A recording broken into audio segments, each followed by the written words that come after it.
Alguns anos atrás, eu conheci um rapaz e não me lembro quais foram as circunstâncias. Eu creio que alguém sugeriu que ele fizesse estudo bíblico comigo. Eu creio que foi assim, não me lembro mais. E aí eu fiquei trocando algumas mensagens com ele pelo WhatsApp e um dia nos encontramos para conversar sobre o assunto, sobre o estudo, etc. E nessa troca de mensagens eu vi que ele falava português muito ruim, assim, muito mal, escrevia muito mal, etc. Eu vi que ele não tinha estudado muito, né? E na conversa que eu tive com ele, pessoalmente, eu falei assim, detalhe, ele usava drogas, tá? Ele me falou logo do começo, ele usava drogas. Então, essa é uma coisa que a gente já precisava lidar logo no começo, com esse assunto das drogas. Mas então, eu comecei a explicar para ele que se ele quisesse fazer estudo bíblico comigo, pela graça de Deus eu queria transformar a vida dele, por completo, tá? Aí você está falando, é Cristo que transforma. Eu sou o instrumento, é nesse sentido que eu estou dizendo. Eu, como instrumento de Cristo, queria entrar na vida dele para que a vida dele fosse completamente transformada. E eu deixei claro para ele que eu não estava levando para ele uma religião, mas estava levando para ele um estilo de vida completo. Eu falei, se você for estudar a Bíblia comigo, além de você conhecer a Bíblia, você vai voltar a estudar, você vai voltar a ir para a escola. E falei algumas outras coisas que ele precisava ouvir. Aí ele ficou me olhando assim, um sorrisinho meio amarelo, meio assustado, e ele sumiu. Ainda eu posso ter contato com ele, porque eu tenho contato dele ainda no meu Face. Mas ele não queria, na verdade, uma mudança de vida, né? Ele queria ali uma melhora de vida. Uma coisa muito importante que a pessoa que nasce de novo tem que entender é que quando Cristo nos transforma, não há uma melhora de vida, é uma transformação completa, é diferente. Nós não passamos eu fazia isso, agora eu não faço mais, eu melhorei minha vida. Não melhora, você é transformado. A Bíblia é um livro de transformação. A Bíblia, o Evangelho, é um instrumento de restauração. Restaurar ao original daquilo que Deus fez lá no começo. É para isso que serve o Evangelho. A Bíblia não é, essencialmente, um livro para te dar conhecimento, para que você saiba das coisas.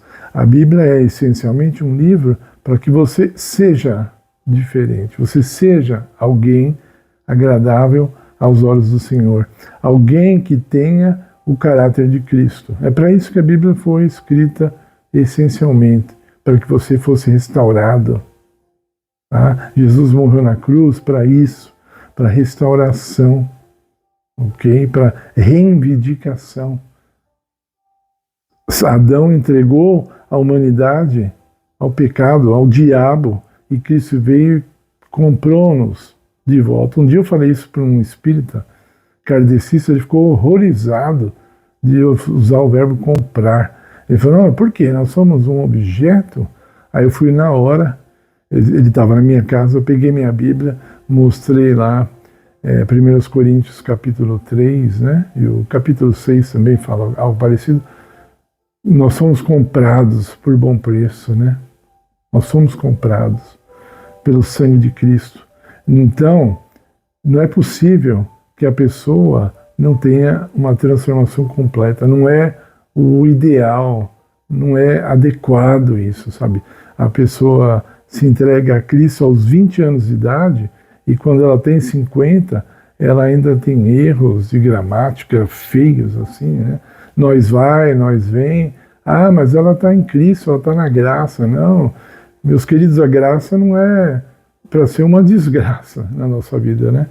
A graça, ela é para restaurar no ideal de Deus. Veja, o povo judeu até hoje se destaca demais, ganhando o prêmio Nobel em vários ramos, várias áreas, porque herdaram desde o Velho Testamento a maneira de Deus pensar, a maneira de Deus querer que o seu povo seja, né? Deus fala no Velho Testamento, vós sereis a cabeça e não a cauda, né? Então, a pessoa, se não estudou até os 20 anos de idade, e aí tem um encontro com Cristo, ela vai voltar a estudar, ela vai dar um jeito, ela vai procurar ser um diamante que precisa ser polido. Vai ser polido nas mãos do Criador, no trabalho, etc. Isso é muito importante que a gente entenda.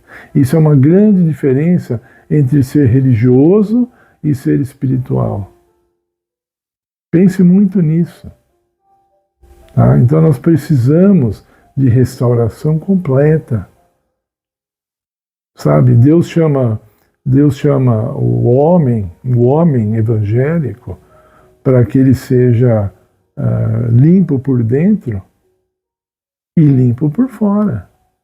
Que ele seja uma pessoa que vai trabalhar barbeado, cheirando bem, ok? Com o cabelo cortado, mesmo que seja baratinho, não estou falando de preço aqui, com o cabelo cortado, com a melhor roupa possível.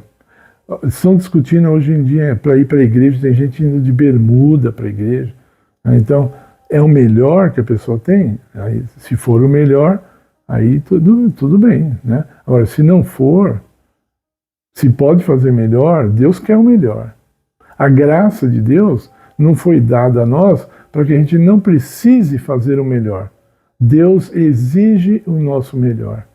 Em tudo, em todas as áreas. Na maneira de comer. O crente, o evangélico, ele tem a fama de ser comilão. E é.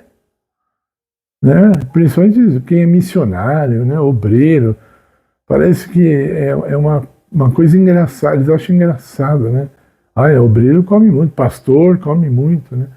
Os católicos falam dos padres também. Eu nunca almocei com um padre, eu não sei, mas diz que tem padre que vai na mesa, quando ele é convidado, ele detona, né? Então, essas coisas não vêm de Deus, são grosseiras, até humanamente falando, né?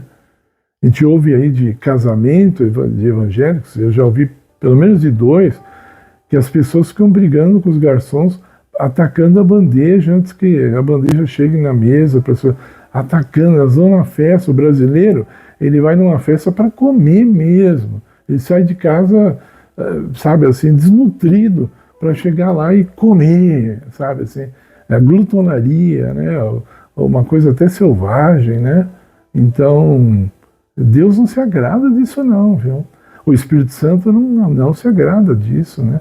Deus quer tudo decentemente e com ordem, né? 1 Coríntios capítulo 14, nós somos chamados para sermos pessoas decentes. Aí isso não custa dinheiro, custa disciplina, custa a educação melhor que você puder fazer. Eu lembro uma vez, faz muitos anos isso, eu só estou contando aqui como testemunho, tá? Isso não me afeta, não me transforma para um lado nem para o outro.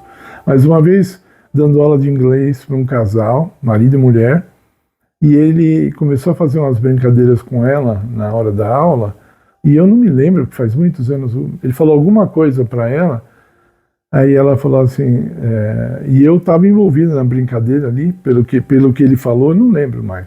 Aí ela falou, até parece o Mário uma pessoa fina, ela falou.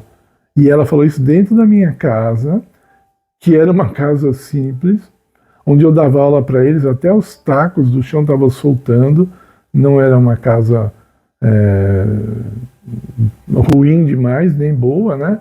Mas era uma casa de aluguel, nem era minha, e ele não estava em ótimas condições, e no meio dessa atmosfera, ela conseguiu ver em mim uma pessoa fina, né? Foi interessante ela falar aquilo, para eu meditar, para eu ver como é que as pessoas estão vendo a gente, né? Então, quando Jesus ressuscitou e ele foi no caminho de Emaús, a Bíblia diz que os discípulos, aqueles 2 discípulos reconheceram Jesus pela maneira que ele partiu o pão. sabe? Então havia ali uma nobreza em Cristo, né? Uma forma educada de partir o pão, de tal forma que naquele instante, naquele gesto, eles falaram, é ele, é só ele que faz essas coisas. Vocês sabiam que quando Pedro e João chegaram no túmulo vazio e eles viram que as túnicas que Jesus usou, os panos envolvidos para o sepulcro, para o sepultamento, estavam dobrados, eles falaram, só pode ser ele para fazer isso. Né? Então, vocês imaginam, Jesus, os anjos esperando na ressurreição para poder adorá-lo. O pai chamava, vem filho, ressuscita. E ele perde tempo, humanamente falando, perde tempo, tá? Entre aspas, humanamente falando, brasiliamente falando, ele perdeu o tempo dele ali para dobrar as roupas onde ele foi enterrado, para depois sair e fazer o que ele tinha que fazer. Olha que exemplo que ele deixou para nós. Então, permita que Cristo transforme a sua vida, restaure a sua vida em todas as áreas da melhor forma possível. Eu peço que você deixe seu like em nosso vídeo, se inscreva no canal, se você ainda não é inscrito. Peço as orações por esse ministério, pelo trabalho que nós estamos fazendo e pelo trabalho que ainda queremos fazer, agradecendo tudo em nome de Jesus. Amém.